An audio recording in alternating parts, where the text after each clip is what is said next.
मांग है खून के बदला खून।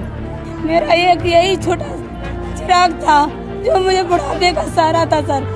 मेरे मोमडन के लड़कों ने सर उसे भी चाकू भोंक के मेरे बच्चे की हत्या कर दी।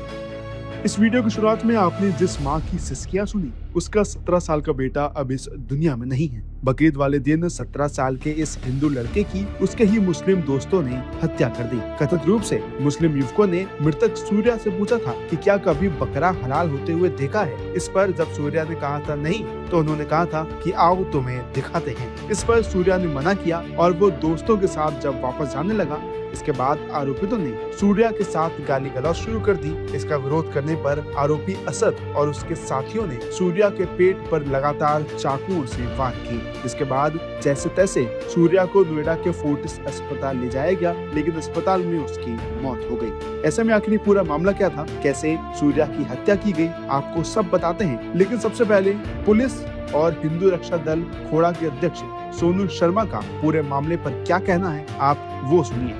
मेरा नाम सोनू शर्मा है, मैं हिंदू रक्षा दल का अध्यक्ष हूँ खोड़ा से। और ये जो कार्यकर्ता आज हमारे बीच में नहीं है, ये भी हिंदू रक्षा दल का कार्यकर्ता था। इसके दोस्तों ने इसे बाहर बुलाया। पिछले 6-7 महीने पहले इसका झगड़ा हुआ था असद नाम के लड़के से, और असद ने दिमाग में ठान लिया था कि मुझे इसे मारना है, इसीलिए वो घर से चक्कू लेकर निकला है। छुरा, एक बहुत बड़ा छुरा था उसके हाथ में, और 6 से 7 वार किए। इस भाई की अतड़ियाँ भी बाहर आ गई और इसे बकरा बताकर काटा गया है। इसे बोला कि मैंने बकरा नहीं काटा, मेरी औकात नहीं है, मगर मैं तुझे काटूंगा। सर, कल जो हत्या हुई थी उसमें तक कितने लोग गिरफ्तारी अब तक हुई है? दिनांक 28 मई को थाना क्षेत्र खोड़ा में एक किशोर को चाकू लगने की घटना का संज्ञान में आया था, जिसमें तत्काल ही थाना क्षेत्र खोड़ा की पुलिस टीम के द्वारा मौके पर पहुंचकर उसे नज़दीकी अस्पताल में भर्ती कराया गया, जहां इलाज के क्रम में 29 मई को दिन के करीब 12 बजे उनकी मृत्यु हो गई। इस प्रकरण में परिजनों से प्राप्त तहरीर के आधार पर सुसंगत धाराओं में अभियोग पंजीकृत किया गया तथा आज इसी प्रकरण में थाना क्षेत्र खोड़ा की पुलिस टीम के द्वारा 3 नामजद अभियुक्तों को गिरफ्तार कर लिया गया है तथा घटना से संबंधित 2 अन्य संदिग्ध को हिरासत में लेकर के पूछताछ की जा रही है। पूरे प्रकरण में पूछताछ साक्ष्यों के आधार पर अग्रिम वैधानिक कार्रवाई सुनिश्चित की जा रही है। वहीं अगर आपको ये पूरा मामला बताएं तो बकरीद के दिन सूर्या पड़ोस में रहने वाले दोस्त विक्की और आयुष के साथ घर के पास घूम रहा था। इस दौरान सूर्या के पास पड़ोस में ही रहने वाले असद ने फोन किया और बकरीद पर मिलने के लिए गली नंबर 2 के पास बुलाया। इस पर सूर्या अपने दोस्तों विक्की और आयुष के साथ असद से मिलने के लिए पहुंचा।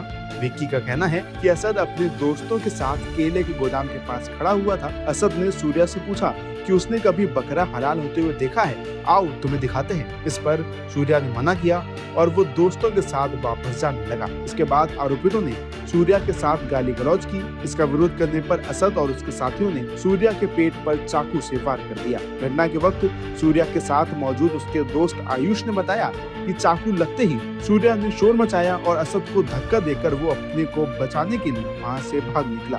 चाकू उसके पेट में ही लगा रहा और आरोपितों ने उसका पीछा भी किया और कई बार पेट में वार किए। गली नंबर 1 और 2 के बीच जाकर सूर्या बेसुध होकर गिर पड़ा। शोर सुनकर सूर्या के भाई यश भी घर से बाहर आ गए और स्थानीय लोगों की मदद से अस्पताल में उसे भर्ती कराया, लेकिन अस्पताल में उसकी मौत हो गई। इस पूरे मामले के बाद मृतक का पूरा परिवार व्याकुल है। मामले पर मृतक सूर्या की मां और बहन की बातें सुन आपकी आंखों में आंसू जरूर आ जाएंगे। सुनिए आखिर उन्होंने क्या कुछ कहा है। मेरी मांग है खून के बदला खून। कोई झगड़ा नहीं था सर। 8 महीने पहले मेरे बच्चे से साथ मोचावर हुई थी ऐसे ही। मैंने अपने बच्चे को ही मार डांट के अपने घर में ही बैठा लिया था। मैंने कि बेटा लड़ाई नहीं करते, मेरा आदमी है नहीं सर, मैं बेसहारा हूँ। मेरे बच्चे की मानसिक संतुलन सही नहीं है बड़े वाले का।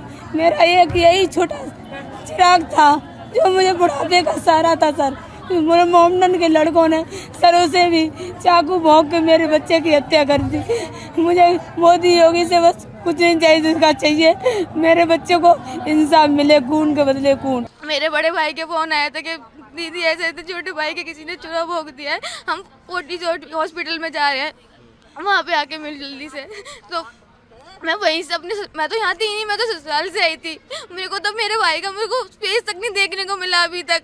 हम हॉस्पिटल से भी होके आ गए ना, हॉस्पिटल वालों ने एक बार भी चेहरा देखने दिया ना। अभी तक हमारे पास हमारे भाई की बॉडी आई है। मोमडन थे, सारे के सारे मोमडन के बच्चे थे। ये असद नाम का लड़का था जिसने मेरे भाई के पेट में छुरा भोंका था। हाँ दोस्त थे पर 8 महीने पहले थे, पर उनकी तो दोस्ती वो सब खत्म हो गई थी। पता नहीं इस टाइम का वेट कर रहा था, पता नहीं क्या 7-8 महीने पहले उनकी कोई ऐसी मुँचावर हुई होगी, तो मम्मी ने मतलब बात वहीं की वहीं कर दी कि तुम लोग रहते भी साथ में हो, लड़ते भी साथ में हो। तो हमें क्या पता थी उसे किस चीज़ का वो करना था कि आज की वो तारीख गिन के बैठा था कि हाँ ईद वाले दिन ही उसका वो काम करेंगे। पता नहीं, ऐसा कुछ पता नहीं है, बस ऐसी छोटी सी लड़ाई हुई थी, मुँचावर हुई थी बस। वो तो घर पे था, फोन करके बुलाया कि आज भाई ईद मिलते हैं, तो अब वो तो दोस्त थे, इसकी वजह से उसने लगा ऐसी दोस्ती वो करने के लिए बुलाया। उसे क्या पता थी कि उसके पेट में चूड़ा भोग देंगे वो लोग। और एक लड़का नहीं 6-7 लड़के थे। नहीं, कोई झगड़ा वगड़ा नहीं हुआ था और हमें कुछ नहीं पता। 6-7 लोग थे, सब उसे साइड में लेके गए और एक ने चुरा निकाला, एक ने भोगा, पता नहीं सर 7 लोग थे पूरे। हाँ सर, उसके दोस्त होंगे, एक बार उनसे पता करना, हमें नहीं पता। सूर्या कुछ नहीं पढ़ाई करता था, 10वीं के, अभी उसने एग्जाम दिए हैं। 17 साल थी सर। जैसे मेरा भाई गया वैसे वो असद भी जाना चाहिए, उसका इनकाउंटर करवा के हमारे सामने लेके आओ, मुझे देखना है मरा हुआ, तभी हमारे भाई की बॉडी यहाँ से जाएगी, वरना नहीं जाएगी। कुछ नहीं मिला अभी तक सर। वहीं इस पूरी घटना के बाद यूपी की कानून व्यवस्था पर भी सवाल उठने लगे। जहां सूबे की योगी सरकार अपराधियों पर लगाम लगाने और गुंडों माफियाओं से मुक्त यूपी की बातें करती है, वहीं इस तरह की घटना एक बार फिर सोचने को मजबूर करती है। हालांकि आरोपियों पर कार्रवाई करने और उन्हें फांसी देने की बात केशव प्रसाद मौर्य ने की है। मामले पर सुनिए उन्होंने क्या कुछ कहा है। देखिए, हत्यारा कोई भी हो वो बख्शा नहीं जाएगा, उसको खोज निकाला जाएगा और हत्या करने वाले को फांसी पर चढ़ाने के लिए जो कार्रवाई होती है कानूनी, वो कानूनी कार्रवाई की जाएगी।